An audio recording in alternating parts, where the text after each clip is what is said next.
Please be seated for voice vote.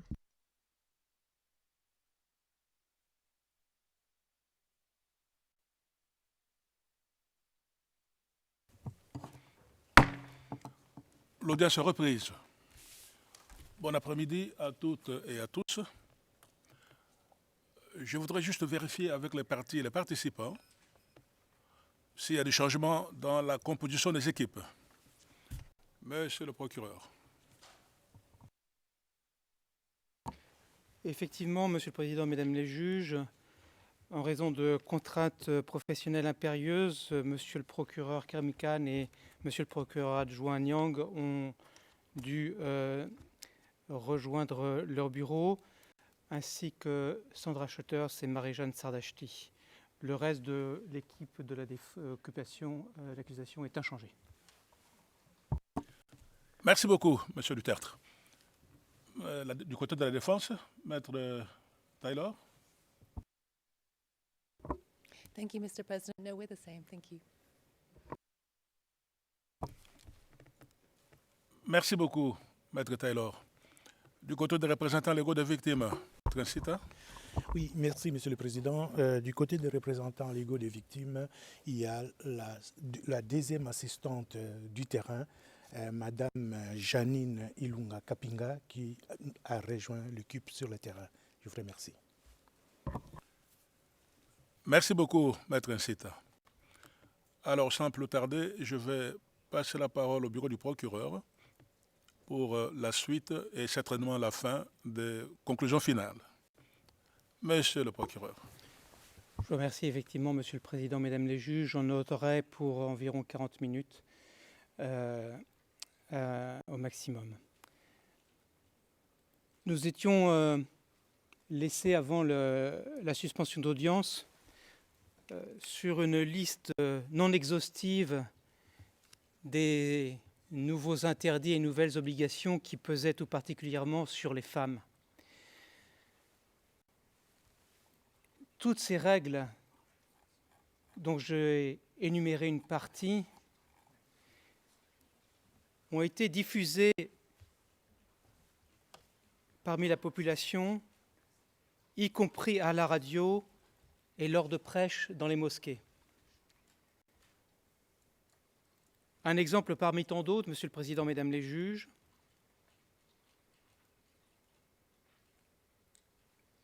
Au cours d'un sermon dans une mosquée de Tombouctou en 2012, le prêcheur d'Aqmi Abou al-Bara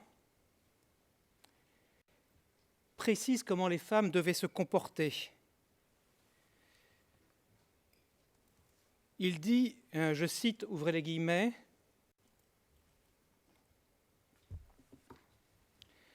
« Les femmes ne doivent pas marcher en faisant des claquements. » Il fait référence là aux bijoux qui font du bruit. « Elles doivent, dit-il, cacher leur parure et elles doivent porter des vêtements qui couvrent leur corps tout entier. »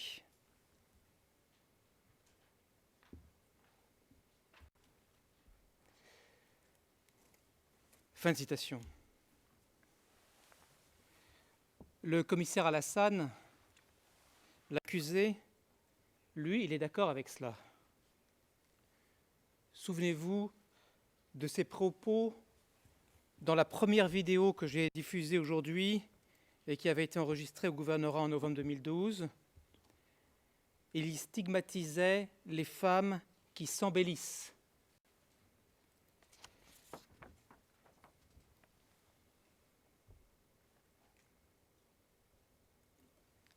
Cette persécution des femmes, Monsieur le Président, Mesdames les juges, ne relève pas uniquement du travail de la police. Tout le monde à Ansardine et à Qmi y met la main. Les instructions d'Abou Zaïd d'août 2012 l'illustrent pleinement. Ces instructions écrites s'adressent à tous, à la police, à la SBA et, je cite, à tous les militaires. Fin de citation. Et que dit-il Abou Zaïd, le gouverneur entre guillemets de Tombouctou? Il dit que si une femme est trouvée dévoilée en public, l'homme qui l'accompagnait doit lui imposer le port du voile. En cas de résistance répétée, clairement on ne peut pas refuser, son tuteur devait être prévenu et si elle récidive, le tazir doit être appliqué.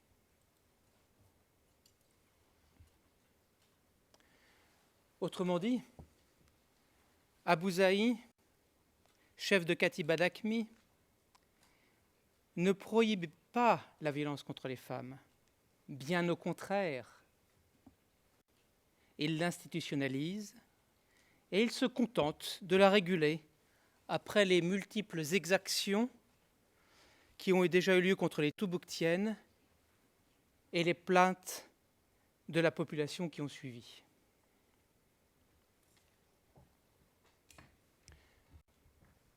Les femmes sont harcelées au quotidien.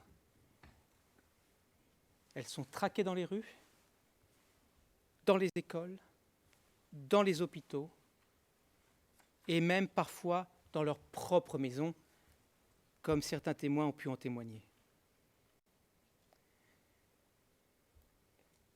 Et je vais diffuser bientôt un exemple de ce contrôle permanent dont elles font l'objet.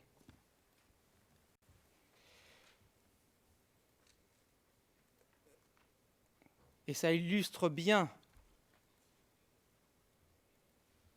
le harcèlement dont elles sont victimes. Il s'agit d'une vidéo datée du 5 octobre 2012. On peut voir 2 membres de la police islamique circuler à moto et s'arrêter au niveau d'une femme qui tente de vendre des choses pour gagner sa vie. Ils lui enjoignent de mieux mettre son voile. Et la petite fille à côté, elle a quoi, 8 ou 10 ans? Elle aussi, elle porte le voile.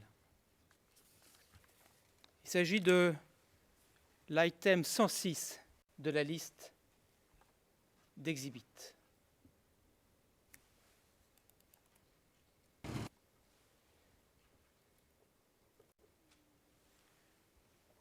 Je lance la vidéo.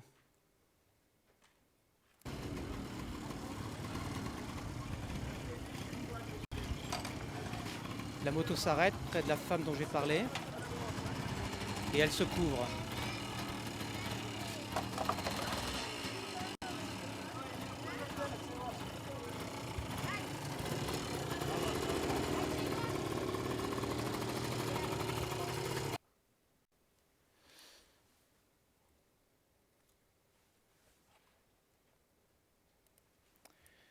Scène de vie quotidienne à Tombouctou pour les femmes, Monsieur le Président, Mesdames et les juges. C'est ça la réalité.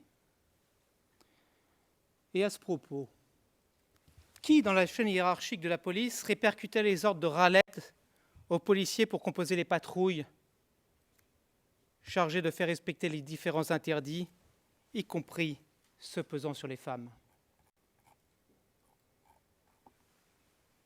Eh bien, c'est Alassane. Il l'a reconnu devant les enquêteurs du bureau du procureur. Et il a dit, je cite, ouvrez les guillemets, « Je fais allusion au travail de la police de la circulation, au travail des patrouilles, j'inscrivais les noms, c'est-à-dire les noms des hommes, chaque jour, la garde de ceci ou celui-ci. » Fin de citation.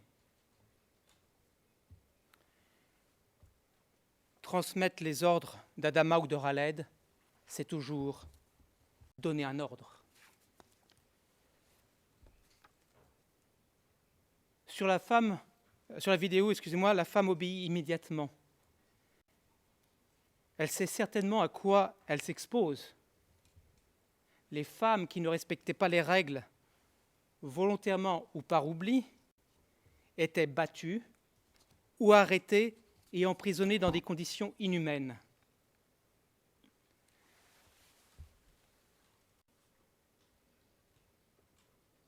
Le fait qu'elles sont emprisonnées ne ressort pas simplement de leur témoignage devant votre chambre. C'est confirmé par le premier chef de l'AESBA en personne. Et je fais référence à M. Almadi, alias Abou Tourable. Il dit dans une interview que l'on trouve facilement sur Internet, et c'est en date du 28 septembre 2012,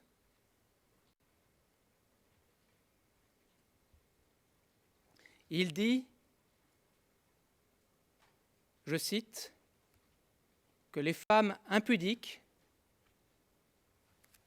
donc celles qui ne se soumettent pas au code vestimentaire, les femmes impudiques sont sommées par la police islamique de rentrer à leur maison et de porter des habits décents pour sortir.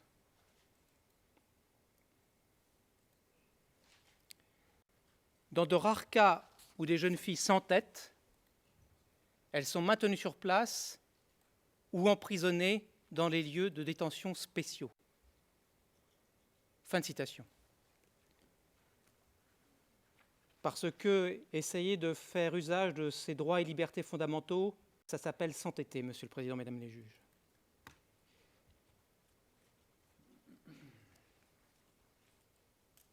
Et la réalité, c'est que la détention des femmes est très courante. Par exemple, à l'initiative de la police au temps d'Adama,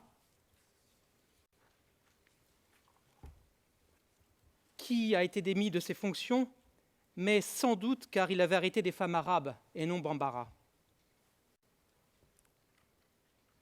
Également à l'initiative de l'AESBA sous la direction de Mohamed Moussa. L'AESBA, sous son commandement, a souvent détenu des femmes et des filles au guichet automatique de la BMS. Ce guichet qui jouxte la Banque malienne de solidarité.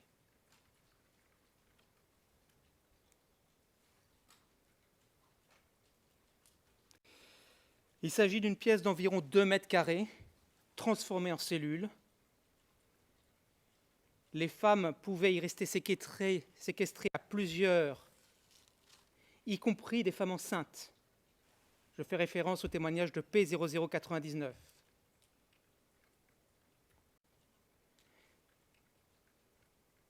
Certaines y restaient pendant des jours dans une chaleur accablante. On peut dépasser les 40 degrés facilement à Tombouctou. Ces femmes restaient sans accès à la nourriture ou aux soins, mais il y avait des âmes charitables. Je fais référence à P0608, ce témoin qui passait par là, et les femmes détenues lui ont demandé de l'eau, et P608 leur a apporté de l'eau. Ce ne sont pas les policiers islamiques ou la SBA qui a apporté de l'eau, c'était un habitant de Tombouctou.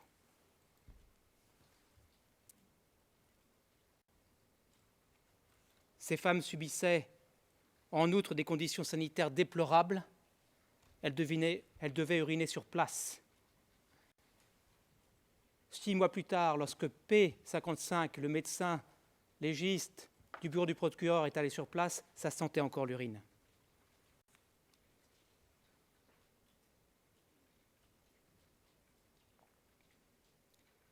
La pièce, et pour cause, était surnommée la cellule de cauchemar des femmes.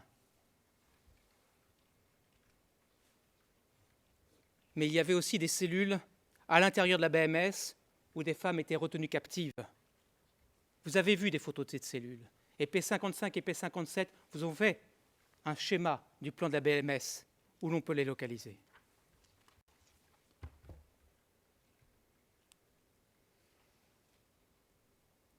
J'ai dit cauchemar, mais on n'a pas évoqué encore le plus sordide. Placées sous le joug des hommes armés, certaines femmes et jeunes filles,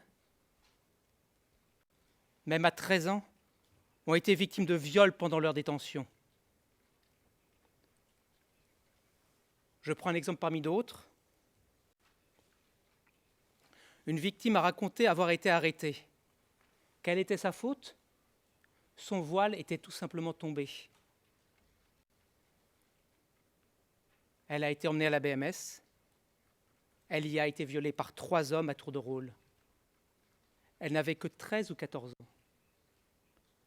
Elle a témoigné, je cite, « Il faut s'imaginer une jeune fille de 13 ou 14 ans à la BMS sous le joug de membres d'Ansardine et d'AQMI.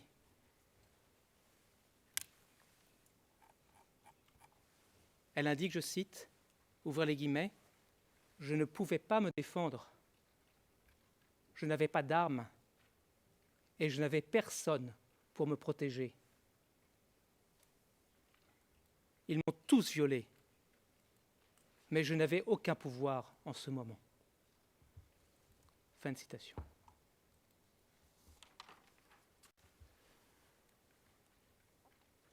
Ces incidents de viol en détention pendant l'occupation d'Ansardine et d'AQMI, Monsieur le Président, Mesdames les juges, ne sont pas des actes isolés ou individuels, comme on a pu l'entendre du côté de la défense. Le témoin P654,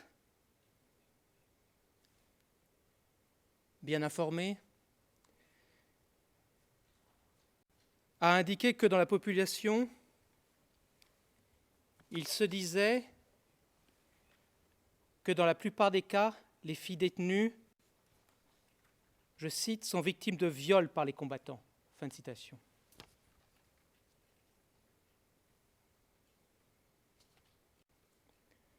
Ces viols sont la conséquence prévisible de l'environnement coercitif sur la ville, placés sous le joug d'hommes qui circulent constamment avec leurs armes de guerre.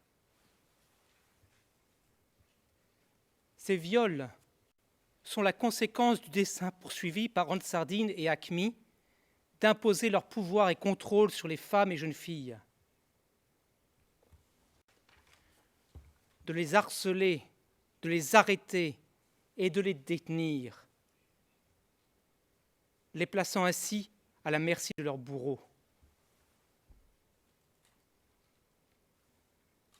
À chaque fois, on a le même modus operandi.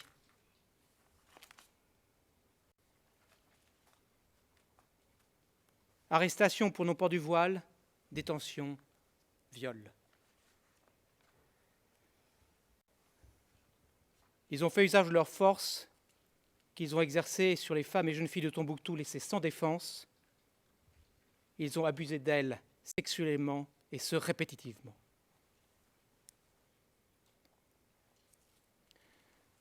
Dans une ville occupée et surarmée, où les femmes font l'objet d'une vision discriminatoire, où elles sont pourchassées et détenues sans contrôle d'un juge, sous la garde exclusive d'hommes qui se considèrent comme les maîtres de la ville, il est clair que toute femme et jeune fille est exposée en détention à un risque de viol intervenant dans le cours normal des événements. Et ce sont les leaders d'Ansardine et d'AQMI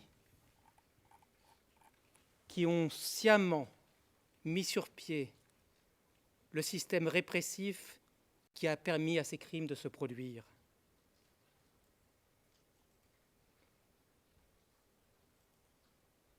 Ils ont créé cet environnement coercitif, ils ont établi divers organes, comme la police islamique, pour imposer leur pouvoir et contrôle sur la population.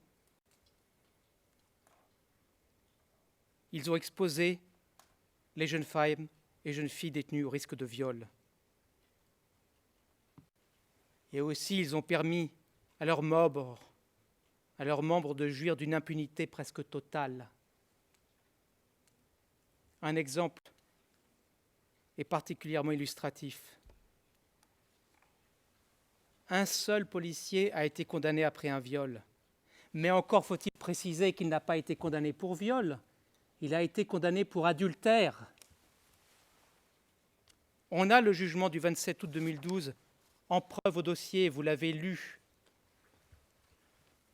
Cela revient à nier complètement la situation de victime de la jeune fille violée.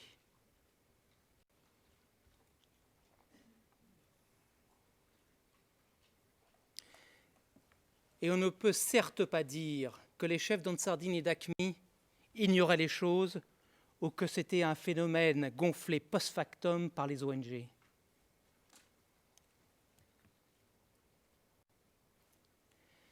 Le 6 octobre 2012, les femmes et les jeunes filles de Tombouctou ont manifesté pour exprimer leur colère et dénoncer les exactions commises par les membres d'Ansardine et d'AQMI à leur égard.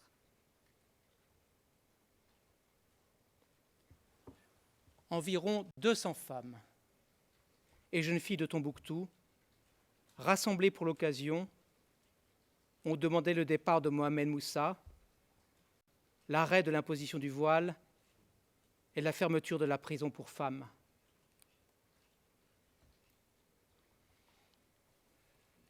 Et qui, je le demande, a positionné les policiers pour contrôler cette manifestation?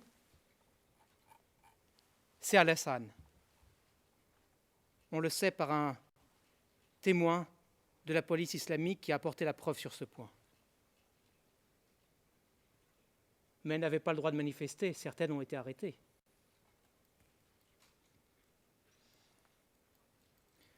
Deux jours plus tard, le 8 octobre 2012, un article de Jeune Afrique rapporte les propos de l'organisatrice de la manifestation. Je cite, ouvrez les guillemets. C'est avec le cœur brisé que nous avons marché. Nous sommes des musulmanes et nous connaissons parfaitement la charia. Mais le chef de la brigade des mœurs islamiques, Mohamed Moussa, fait des choses inadmissibles. Il ordonne notamment des arrestations abusives au marché et dans les quartiers. Il emmène certaines des femmes arrêtées chez lui pour les violer.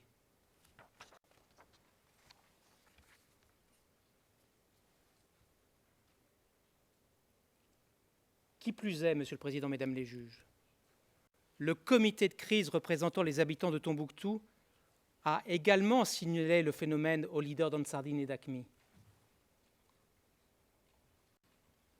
Cela ressort du témoignage d'un témoin de l'accusation devant votre chambre.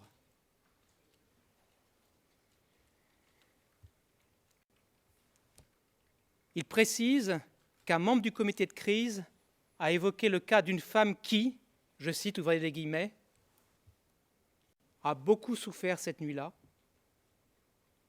en raison de la chaleur et que cette femme avait été attaquée sexuellement et qu'elle avait été harcelée de manière générale. Fin de citation. Autrement dit, l'existence des viols est parfaitement connue par Ansardine et AQMI. Mais les exactions n'ont jamais cessé.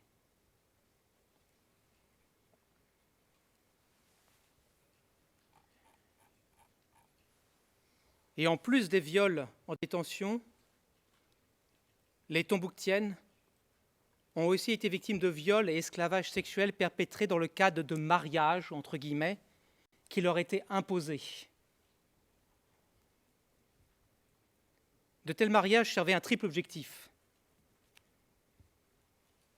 Premièrement, ces soi-disant mariages servaient notamment des fins politiques, à savoir renforcer le contrôle et l'intégration d'Ansardine et d'AQMI dans la population locale.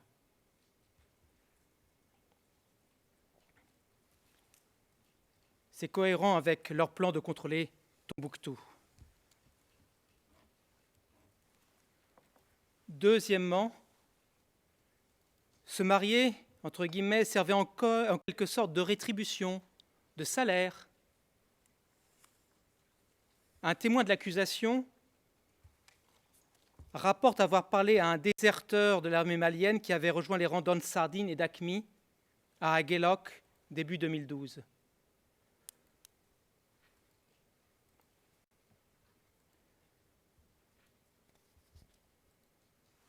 Ce déserteur lui a dit que, je cite, ouvrez les guillemets, c'est en anglais, « When you join the fighters, you get a wife ». Fin de citation. Et ce déserteur lui a aussi dit que Iyad Akrali lui-même lui avait donné une femme.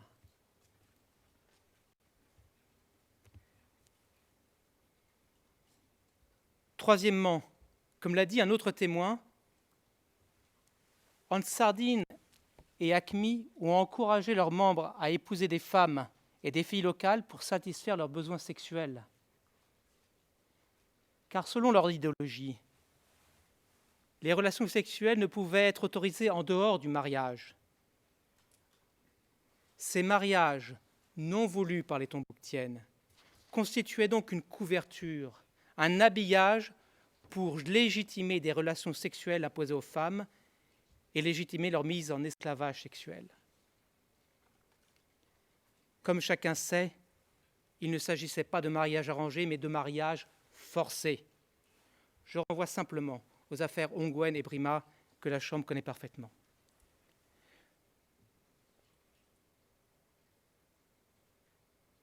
Et les éléments de preuve démontrent que pour obtenir un mariage entre guillemets avec des femmes et des jeunes filles de Tombouctou, les membres d'Ansardine et d'Acmi ont utilisé la force ou la menace de la force et ont pris avantage de l'environnement coercitif qu'ils avaient instauré en ville. L'histoire de P520, témoin de l'accusation, illustre les cas d'usage de la force ou de menace d'emploi de la force.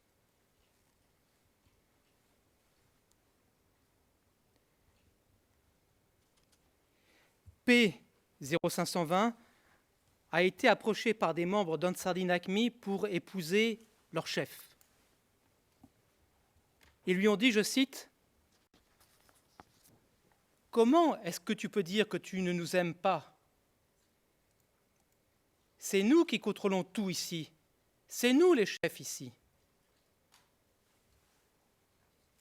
Et voici ce monsieur. C'est lui qui est notre chef et qui dit qu'il t'aime.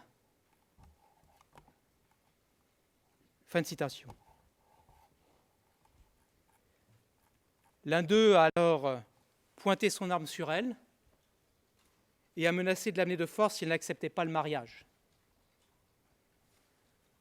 Après une cérémonie religieuse à laquelle elle n'a même pas participé, P520 a été mis dans leur véhicule et emmené de force à une maison. Elle a subi un mariage contre son gré, a été séquestrée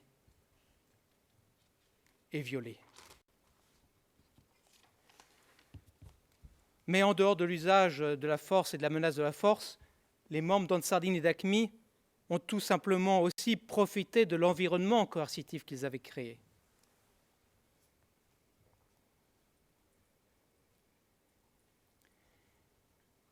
Dans cette ville occupée, on a des hommes qui se rendent armés jusqu'aux dents dans les maisons de civils démunis en demandant à se marier à leur fille.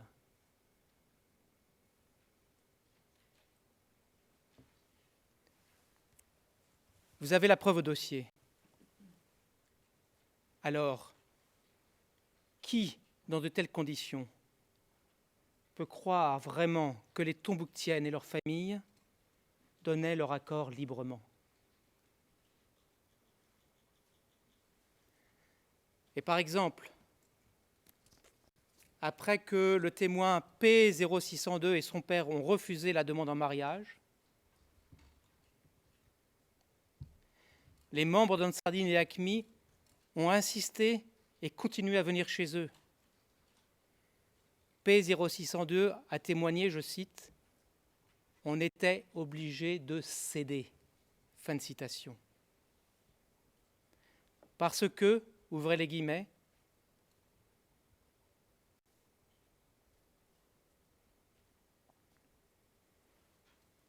en cette période, tout Tombouctou leur appartenait. Fin de citation.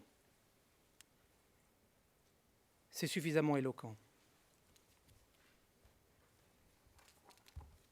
Il est indéniable, Monsieur le Président, Mesdames les juges, que le commissaire Alassane, adjoint du chef de la police islamique, a fortement contribué à maintenir et à renforcer l'environnement coercitif à Tombouctou, qui à son tour a permis et facilité ces crimes. Qui plus est, des hauts responsables d'Ansardine et d'AQMI originaires de Tombouctou, dont Alassane lui-même, Almadi, Ouka Ouka, Mohamed Moussa, sont parfois intervenus comme médiateurs pour arranger un soi-disant mariage entre les éléments d'Ansardine et d'AQMI et les femmes locales.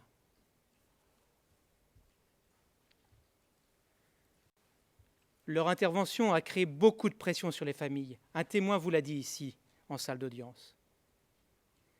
Car il s'agissait de personnes locales, connues et influentes, intégrées dans les organes mis en place par Ansardine et AQMI, et porteuses d'armes à toutes les étapes de l'arrangement du mariage.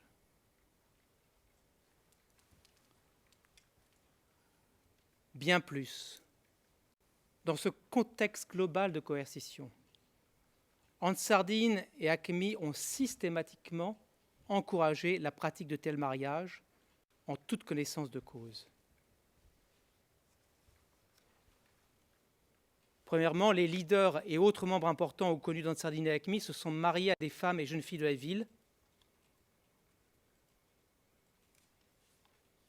et de nombreux autres ont suivi leurs exemples et ont procédé à des mariages forcés.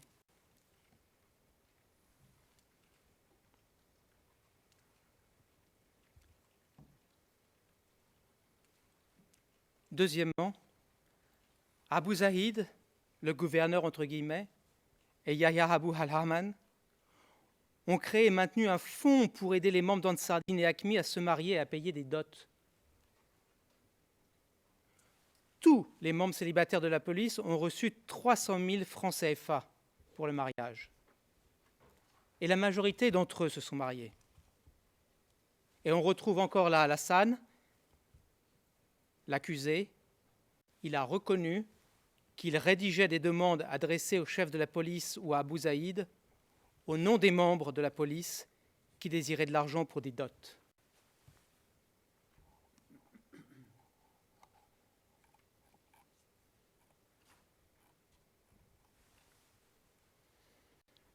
Alors parlons-en des dots. P538 déclare, je cite, « Ils sont venus un jour,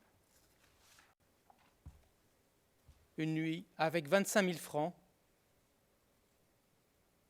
qu'ils ont jeté sur mon père pour dire que c'est la dot. » À l'évidence, tout cela n'a rien de consensuel.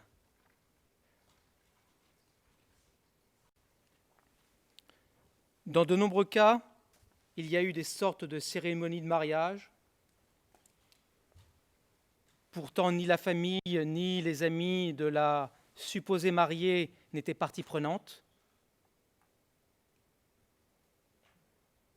On était dans le simulacre.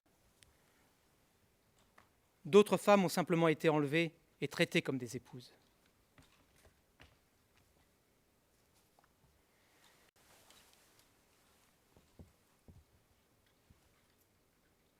Et une fois mariées, entre guillemets, les victimes étaient généralement séparées de leurs proches et amis et soumises à des restrictions sur leurs déplacements et contacts avec leurs familles et leurs amis. Elles étaient obligées d'avoir des relations sexuelles avec leur mari, entre guillemets.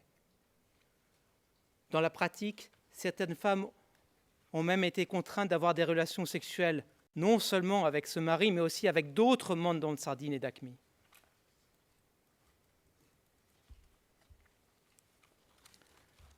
Par exemple, après que P538 a tenté d'échapper à son mari, elle a été enfermée et violée par 4 hommes armés différents. Et en fait, c'est le mari, entre guillemets, qui a ordonné le viol collectif pour la punir. P538 a déclaré, je cite, ouvrez les guillemets, c'est lui-même qui disait à ses compagnons que comme j'ai refusé son mariage, donc de me traiter comme tel, et que chacun l'un après l'autre passe, et de me traiter comme une personne de rien. Fin de citation. Ces hommes lui ont dit que, je cite, « La ville les appartenait, que c'est eux qui dirigeaient la ville, ce qui leur plaisait, c'est ce que eux, ils faisaient. » Fin de citation.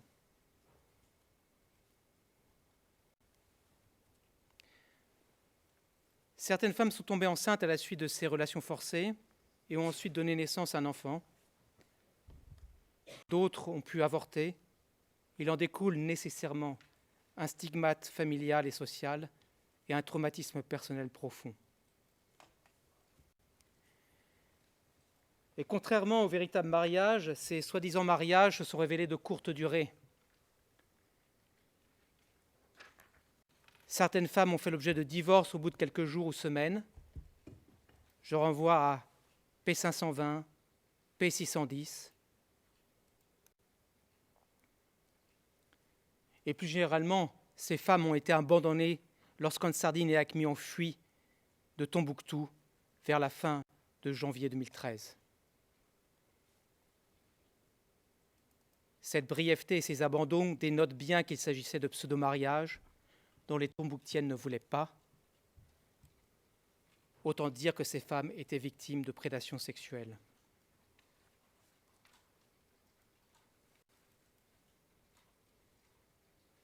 Au total, Monsieur le Président, Mesdames les juges, les interdictions aussi variées que multiples,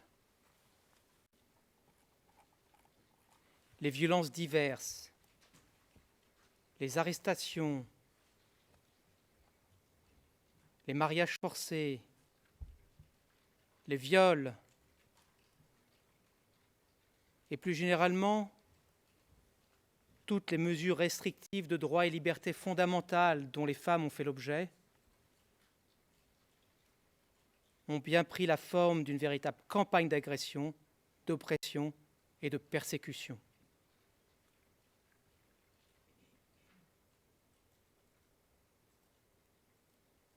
Les femmes ont été ciblées parce qu'elles étaient des femmes. Tombouctou, qui est la première ville dirigée par AQMI Ansardine en Afrique, est à cet égard un cas topique de persécution basée sur l'appartenance à un genre. Et il ressort de la preuve qu'Alassane a participé activement à la persécution des femmes et jeunes filles de Tombouctou, au nom d'une vision idéologique et religieuse d'Ansardine et d'AQMI, à laquelle il adhère.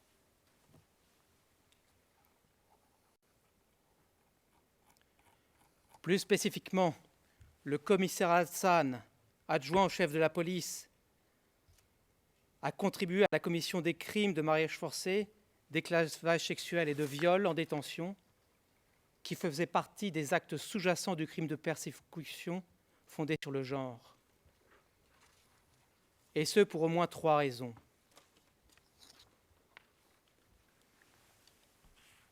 D'une part, en tant que haut responsable de la police, le commissaire Alassane a contribué à maintenir et à renforcer l'environnement coercitif à Tombouctou, qui à son tour a permis et facilité ces crimes.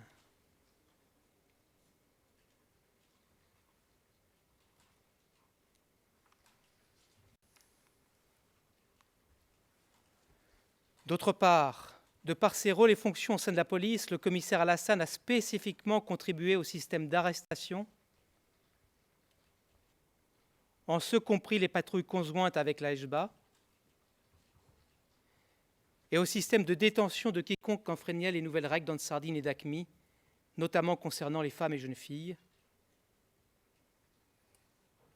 les exposant donc au risque de viol par leurs geôliers hommes. Il savait que les geôliers étaient exclusivement des hommes. Il l'a reconnu. Également, Le commissaire Alassane a aidé les éléments d'Ansardine et d'AQMI qui cherchaient à se marier avec des femmes locales, sachant très bien que dans le contexte d'occupation, les Tombouctiens et leurs familles ne pouvaient pas rejeter les propositions de mariage. Le commissaire Alassane, adjoint au chef de la police, est donc responsable des crimes sexuels inclus dans les charges.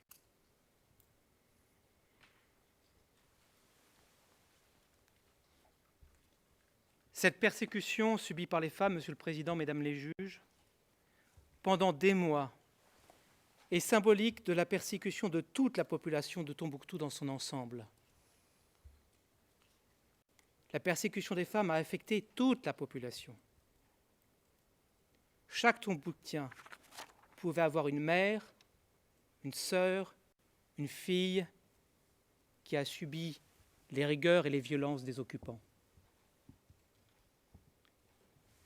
Et quand on frappe ta femme devant toi, on frappe ta sœur devant toi, on l'emprisonne, que tu ne peux rien dire, on frappe ta propre mère devant toi, tu ne peux pas parler parce que tu as les mains nues, alors tu perds ta dignité.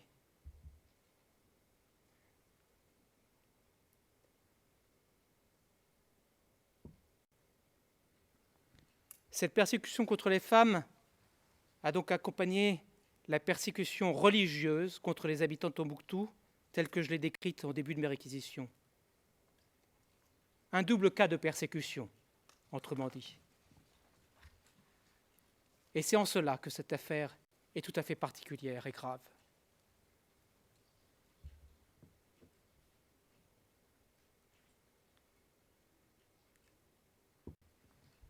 Permettez-moi un mot maintenant très rapide sur les mausolées qui font partie des charges et qui faisaient la fierté de la ville et qui est illustratif de cette persécution religieuse. Il est incontestable qu'Ansardine et AQMI les ont détruits. C'est un exemple de travail collectif où les bataillons de sécurité, l'AESBA, la police, tous travaillent main dans la main pour détruire ce qui faisait l'emblème et la fierté de Tombouctou, la ville aux 333 saints. On a une vidéo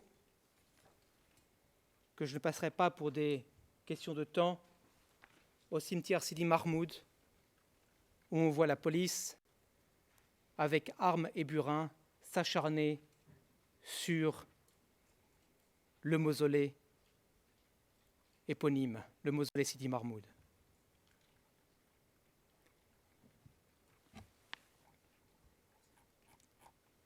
Quelques jours après, le 10 juillet 2012, Alassane en personne est passé sur un autre site de destruction, alors que les destructions étaient en cours. Et je fais référence au site des mausolées Bahaber Babadié et Ahmed Foulané, qui jouxtent la grande mosquée Djingar-Héber. Alassane a déclaré aux enquêteurs, je cite, «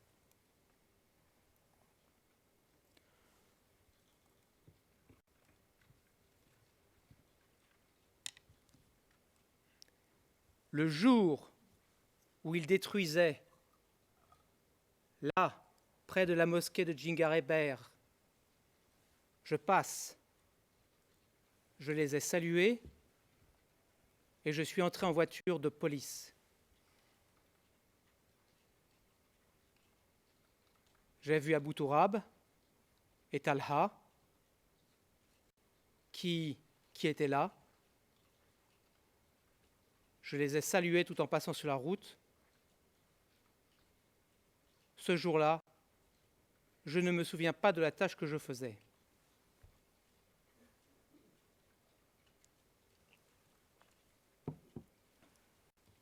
De telles salutations, Monsieur le Président, Mesdames les juges, de la part d'un membre de la police comme Alassane, qui est un Tombouctien, qui a étudié lui-même l'importance des mausolées, c'est clairement une forme condamnable de soutien et d'encouragement. Le motif de toutes ces destructions est clairement religieux. Cela ressort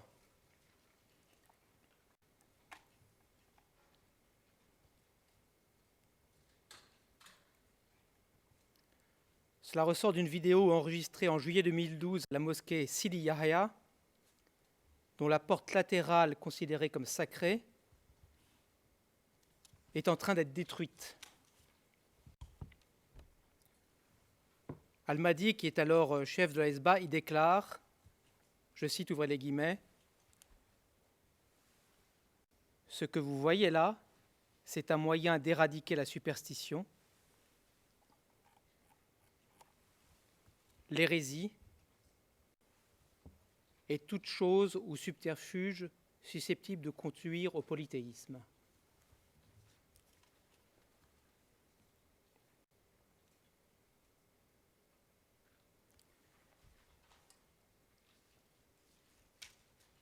Et on sait combien tous ces lieux, ces bâtiments étaient chers aux Tombouctiens. L'un d'eux déclara, et ça a été diffusé sur la chaîne française TF1, je cite, « Tombouctou est sur le point de perdre son âme. Tombouctou est sous la menace outrageante et sous la menace de vandalisation outrageante. » Fin de citation. Quant au commissaire Alassane,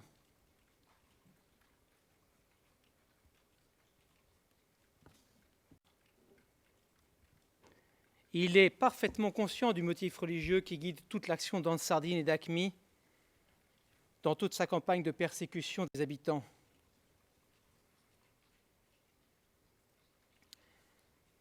Dans une interview datée du 30 octobre 2012, Alassane déclare en langue arabe, je cite la traduction en français, ouvrez les guillemets, « La loi des mécréants sévissait depuis 120 ans au Mali. Maintenant, ces 120 années sont terminées. Une page noire. Nous devons ici appliquer la loi islamique et défendre la loi islamique jusqu'à la mort. » Je vais vous passer cette vidéo sans le son puisque je viens de vous en lire les contenus. C'est l'article, l'item 103 de notre liste.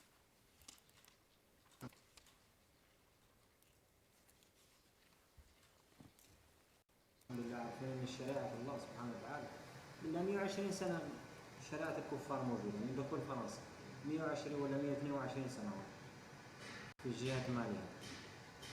الان 120 سنه هذه خلاص خليها يعني ورقه سوداء علينا هون.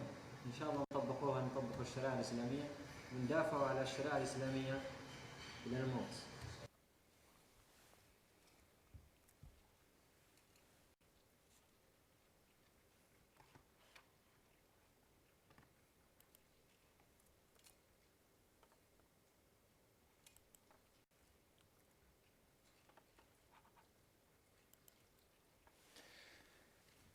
Et non seulement Alassane clame, mais aussi le revendique. Et à ce stade, laissez-moi revenir sur un point important qui a été évoqué par Monsieur le procureur adjoint ce matin. Comme il vous l'a dit, cette affaire n'est pas une affaire contre une religion ou contre l'islam, en aucun cas. C'est une affaire qui porte sur un cas patent de persécution où une population se voit imposer par la menace, par la force et par la violence des règles et interdits qu'elle ne connaît pas. Et je rappelle les propos tenus par Alassane au début.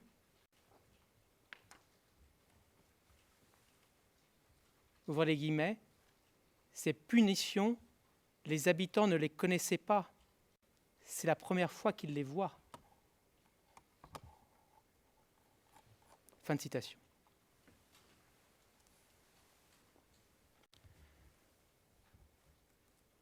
Alors la défense prétend qu'Alassane n'est qu'un banal interprète.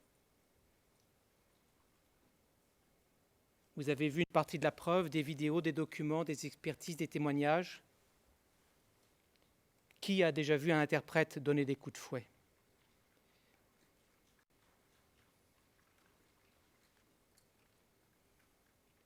La défense prétend encore qu'Alassane n'avait pas le choix ou qu'il n'a fait que suivre des ordres.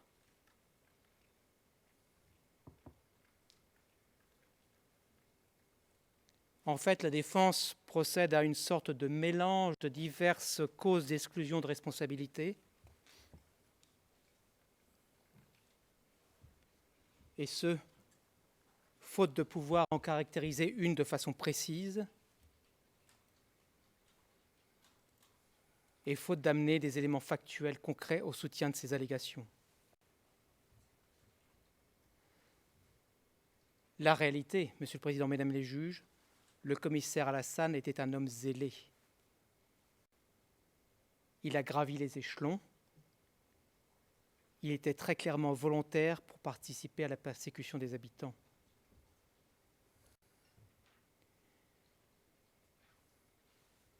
Zélé au point de jouer le rôle de va-t-en-guerre en lisant le texte préparé par Ansardine et Hakmi, et je cite la traduction en français. Il fait allusion là à l'offensive qui se prépare vers le sud. Ouvrez les guillemets. We believe that removing hostile people from position of power in Bamako represents a positive step that we are taking in the right direction. Fin de citation.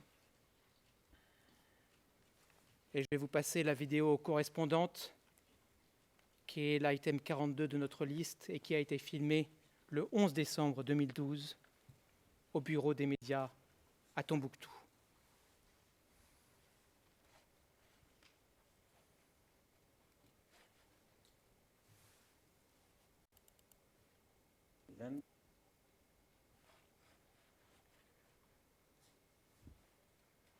Si je peux, j'élargis.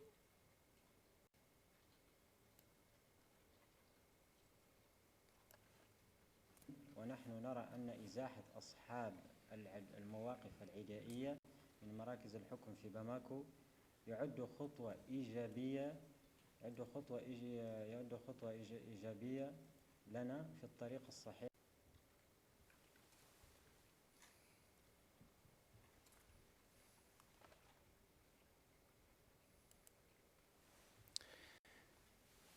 Au total, Monsieur le Président, Mesdames les juges, j'en viens à la fin de mes réquisitions. Comme l'a dit un témoin devant vous, je cite, « The main tasks at the time, such as managing the patrols in the city and organizing the traffic and also organizing the external patrols, all of these tasks were assigned to Alassane.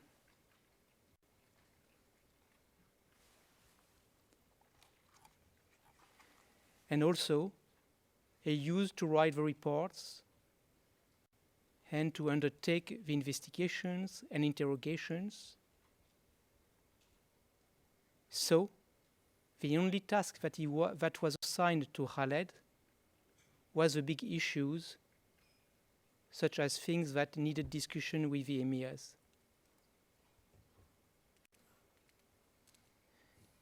So that is the only difference between Alassane working as an assistant of the commissioner and when he was working as the commissioner himself, because he was able to discuss things directly with Abu Halaman. Fin de citation. Cela résume parfaitement le rôle central d'Alassane dans la police qui a eu elle-même un rôle central dans la persécution religieuse et basée sur le genre à Tombouctou d'avril 2012 à janvier 2013.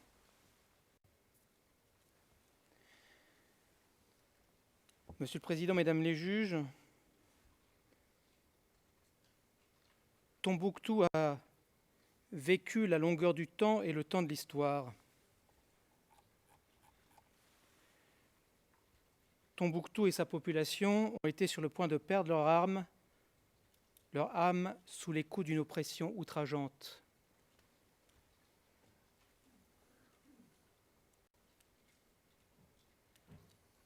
Tombouctiennes et Tombouctiens ont subi la persécution du fait d'hommes venus d'ailleurs qui n'hésitaient pas devant les moyens, épaulés par certains locaux.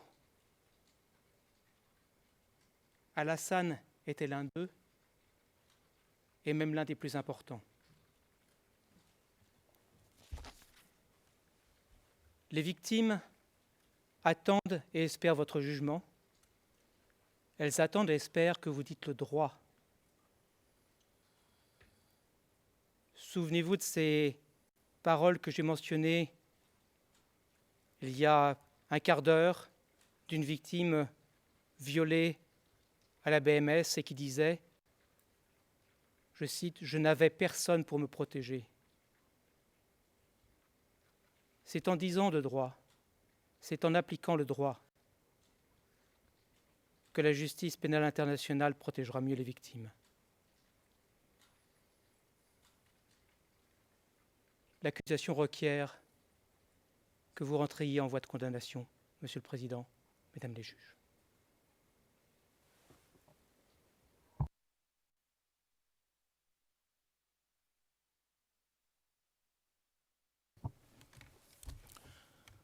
Merci beaucoup, Monsieur Duterte.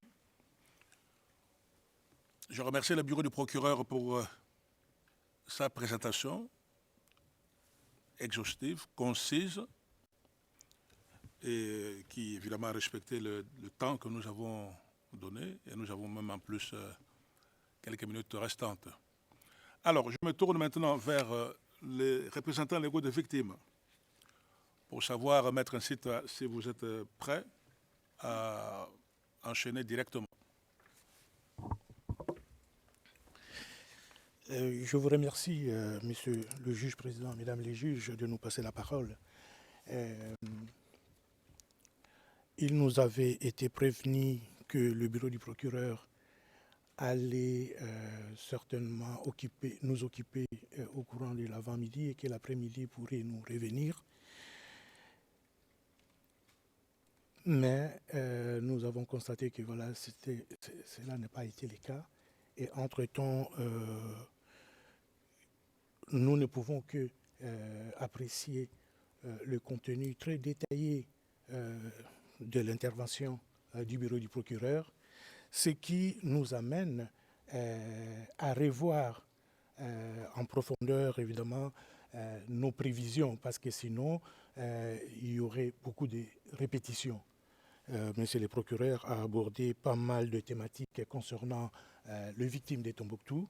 Et pour vous épargner des répétitions, parce que nous n'avons pas, à la fin de l'intervention de monsieur le procureur, le temps de réviser nos notes pour éviter les répétitions. Ainsi, nous vous demanderons l'autorisation de commencer au moins demain, ou d'occuper en tout cas la première session de la journée de demain. Mais nous nous remettons évidemment à la sagesse de la Chambre. Si la Chambre estime que nous devrons quand même commencer, je pense que nous allons faire avec les moyens de bord que vous allez nous donner. Je vous remercie.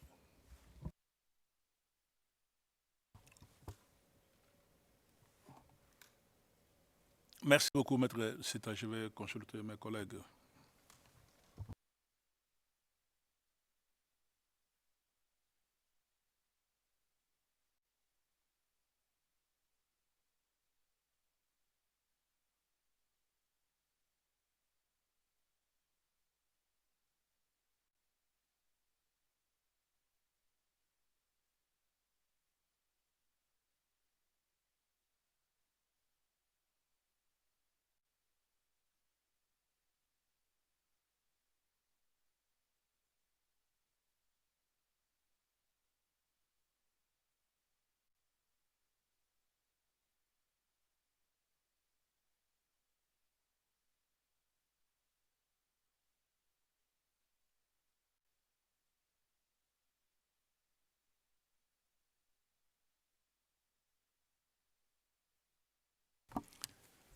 Oui, Maître Nsita, vous avez vu, la Chambre a délibéré parce que nous devons gérer le temps.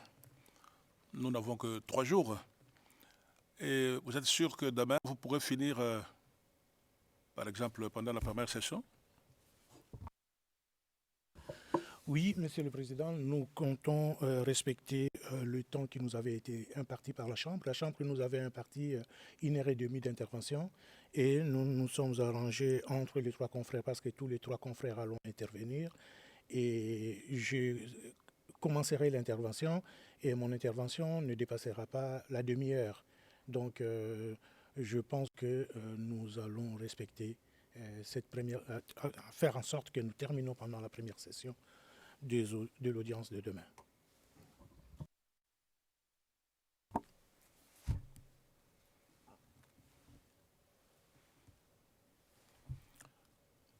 Très bien. Alors, dans ces conditions, la Chambre accepte que vous puissiez commencer vos conclusions finales demain matin à 9h30. Alors, s'il n'y a plus de demande de parole, je crois que nous allons suspendre notre session. Y a-t-il de demande de parole? Visiblement, non. Alors, comme d'habitude, avant de mettre fin à cette session pour aujourd'hui, je voudrais vous remercier encore une fois